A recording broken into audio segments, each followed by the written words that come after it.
તો આ તરફ વાત પાટણ જિલ્લાની અહીં પણ છૂટો છવાયો વરસાદ વરસ્યો છે। પાટણમાં પણ આજે વહેલી સવારથી છૂટા છવાયા વરસાદની શરૂઆત થઈ છે। સાંતલપુર રાધનપુર તાલુકામાં વરસાદ વરસ્યો છે। આજે વહેલી સવારથી વરસાદને કારણે ખેડૂતોની ચિંતામાં પણ વધારો થયો છે।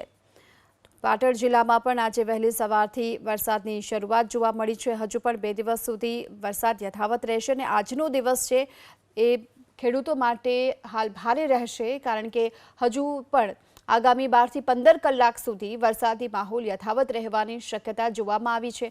હવામાન વિભાગે જે આગાહી કરી હતી એ મુજબ સમગ્ર ઉત્તર ગુજરાતમાં વરસાદી માહોલ છે અને બીજી તરફ ખેડૂતોની ચિંતા વધારી છે। આ માવઠાએ જીરું, ઈસબગુલ, રાયડો, એરંડા સહિતના પાકને નુકસાનની ભીતિ જોવામાં આવી રહી છે।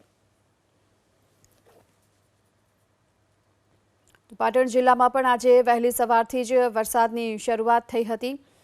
આ તરફ હારીજ તાલુકામાં પણ કમોસમી વરસાદ વરસ્યો છે। વારાહી, રાધનપુર સહિતના વિસ્તારોમાં પણ છૂટો છવાયો વરસાદ નોંધાયો છે।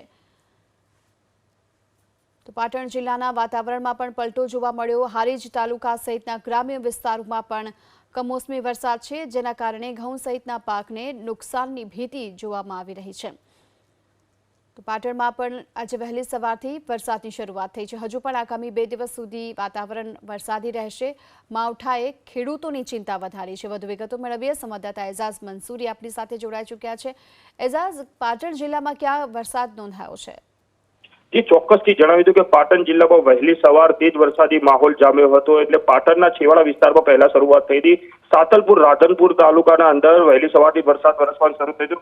હાલ તો જિલ્લાની વાત કરવામાં તો પાટણ સહિત તેમજ હારીજ તાલુકાના ગ્રામ્ય વિસ્તાર તેમજ શહેરોના અંદર હાલ તો વરસાદ છે તે વરસી રહ્યો છે। એટલે ક્યાંક ને ક્યાંક જે વરસાદ છે જે આફતરૂપી વરસાદ કહી શકાય, કેમ કે જે ખેડૂતોએ જે જીરા તેમજ ઘઉં તેમજ અન્ય પાકોનું જે વાવેતર કર્યું હતું અને હવે પાક લેવાનો સમય આવ્યો હતો અને જ્યારે કમોસમી વરસાદનું જે માવઠું પડ્યું છે તેને લઈને ખેડૂતોને વિપુલ પ્રમાણમાં મોટા પ્રમાણમાં નુકસાન થયું છે। એટલે ચોક્કસથી જે રીતે વાત કરવામાં આવે કે હાલ તો પાટણ જિલ્લાના તમામ તાલુકાના અંદર દિબાંગ કાળા વાદળો જેવું વાતાવરણ છવાયું છે, તેમજ અન્ય તાલુકાના અંદર હાલ તો ધીમી ધારે વરસાદ શરૂ થઈ ગયો છે।